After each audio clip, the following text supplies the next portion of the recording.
আসসালামু আলাইকুম। এখন যে অঙ্কটি করব এটি অষ্টম শ্রেণীর বীজগণিত ৪.২ এর যে ১৩ নম্বর অঙ্কটি রয়েছে সেই অঙ্কটি করব। এখানে যে ১৩ নম্বর অঙ্কটি লেখা হয়েছে সেই অঙ্কটি হচ্ছে আপনার x প্লাস 1 ডিভাইডেড x সমান 4, অর্থাৎ এই অংশটির মান হচ্ছে কত? 4 হলে প্রমাণ করো যে x cube plus 1 divided x cube সমান 52, অর্থাৎ এই অংশটা দিয়ে আপনাকে 52 বানাতে হবে। এই অংশটা দিয়ে যখন 52 বানাতে হবে তখন এই মানটি প্রয়োজন হবে।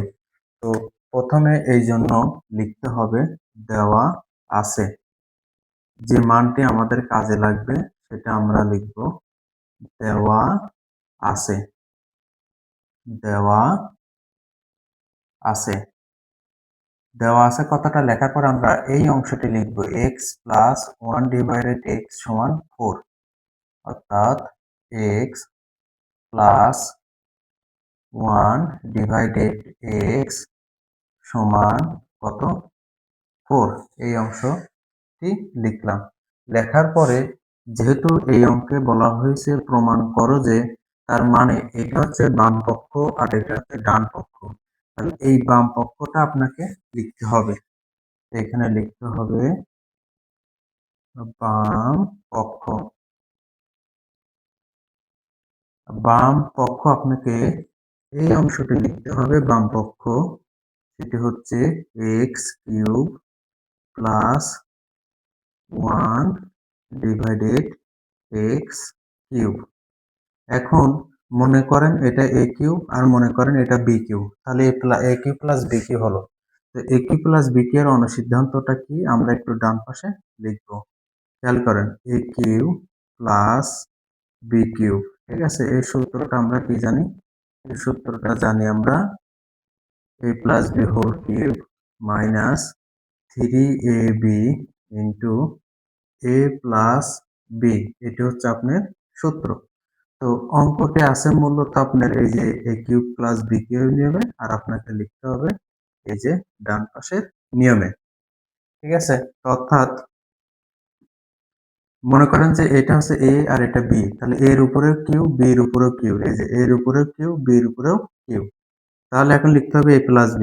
তো এখন যদি a প্লাস b লিখতে হয় তাহলে এই যে x এটা হচ্ছে আপনার a, আর এই যে 1 ডিভাইডেড x এটা হচ্ছে আপনার b। তাহলে a প্লাস b তার উপরে কি লিখতে হবে?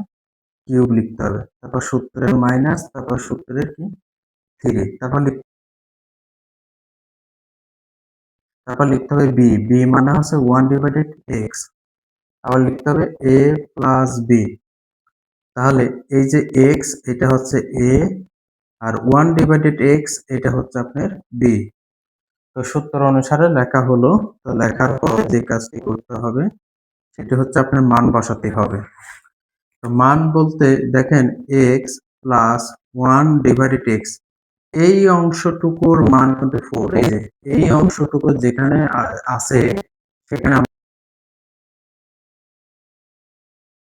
আমরা এর জায়গায় লিখব। তাহলে এই অংশটুকুর মান কত জানি আমরা? 4। কত জানি? 4। তার উপরে কিউব করতে কিউব, বিয়োগ 3 করতে 3। এখন এই অংশটুকুর মান কত জানি আমরা? এই অংশ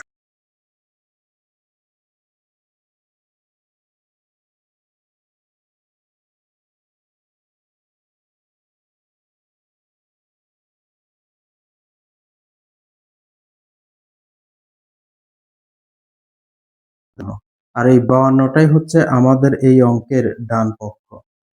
আমরা এখানে লিখলাম যে কি ডান পক্ষ। এই যে আমরা 52, অর্থাৎ এই অংশটা দিয়ে আমরা 52 বানাতে পেরেছি। তো এখানে বলা হয়েছে প্রমাণ করো যে, তাই আমরা এখানে লিখবো যে প্রমাণিত। প্রমাণিত।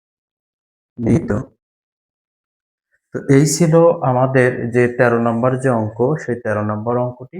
এই অঙ্কটি আমাদের বাম পক্ষ দিয়ে ডান পক্ষে বানাতে হয়েছে এবং এই অঙ্কটি করতে আমাদেরকে একটা মান দেওয়া হয়েছিল এবং এই অঙ্কটি করতে আমাদের একটা সূত্র প্রয়োজন হয়েছে।